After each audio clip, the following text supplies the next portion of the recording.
नमस्ते दोस्तों। आज हम बात करेंगे एक ऐसे टॉपिक पर जिसके बारे में हर गोल्ड बायर की का अलग ओपिनियन होता है। It's gold coin versus gold jewellery. मैं पर्सनली गोल्ड कॉइन्स खरीदना प्रेफर करता हूँ। इसका मतलब ये नहीं है कि ज्वेलरी खराब है, बस मेरा ऑब्जेक्टिव अलग है। तो चलिए देखते हैं कि मैं गोल्ड कॉइन्स क्यों खरीदता हूँ।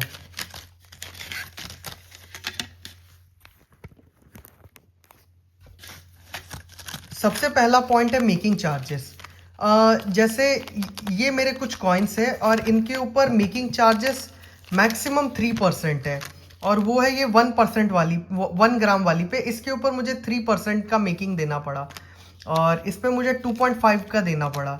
इस पे 2 ग्राम पे भी 3% का देना पड़ा, और ये 5 ग्राम की है। इस पे आई गेस 2.5 या 2% की मेकिंग थी।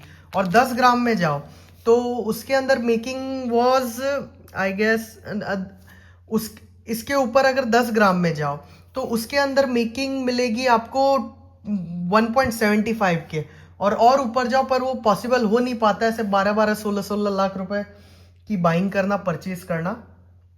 तो सबसे मेन इंपॉर्टेंट पॉइंट है मेकिंग चार्जेस। इसलिए मैं गोल्ड बुलियंस को प्रेफर करता हूँ। जब हम इनिशियल स्टेज में होते हैं गोल्ड बाइंग की जर्नी में, स्टैकिंग की जर्नी में, तो हमारा अल्टीमेट फोकस ये होना चाहिए कि हमारा ज़्यादा से ज़्यादा पैसा सोने के अंदर जाए, ना कि उसके अंदर कितनी नक्काशी हुई है, वो कितना अच्छा दिखता है उस पर। Point 2, flexibility.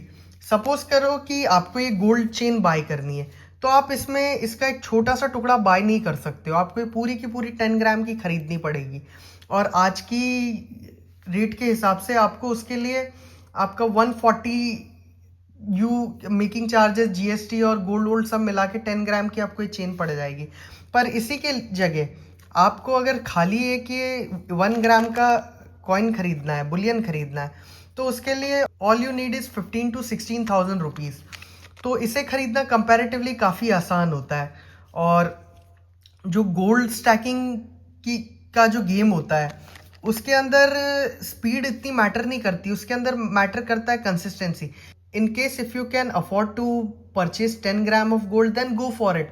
बट अगर आप नहीं कर सकते हो तो उसमें भी कोई बुरी बात नहीं, आप 1-1 ग्राम करके भी काफ़ी अच्छा खासा सोना इकट्ठा कर सकते हो।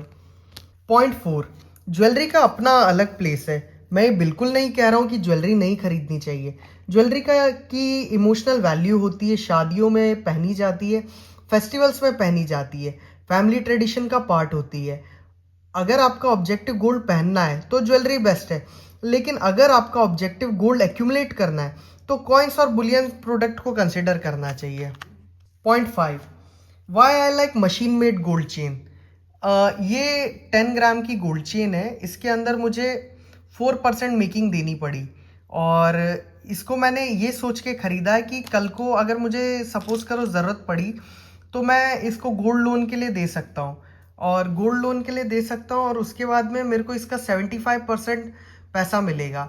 उस 75% पैसा जो मेरे को मिलेगा, जो कि अराउंड 1 लाख होगा आज की रेट के हिसाब से देखूंगा, उसकी मैं एसआईपी कर देता हूँ, और उस पर मैं 12 से 14% का रिटर्न मुझे मिल गया। और इस गोल्ड का भी रेट अगर 10% इंक्रीज हो गया तो मैं मोटा मोटी 22 से 25 हज़ार रुपये खाली इस चेन को गिरवी रख के कमा सकता हूँ। तो इस वजह से मैंने मशीन चेन खरीदी। एज पर आरबीआई की गाइडलाइन आप गोल्ड बुलियंस को, वॉच को, इन सब को क्या गोल्ड लोन के लिए अप्लाई नहीं कर सकते हो।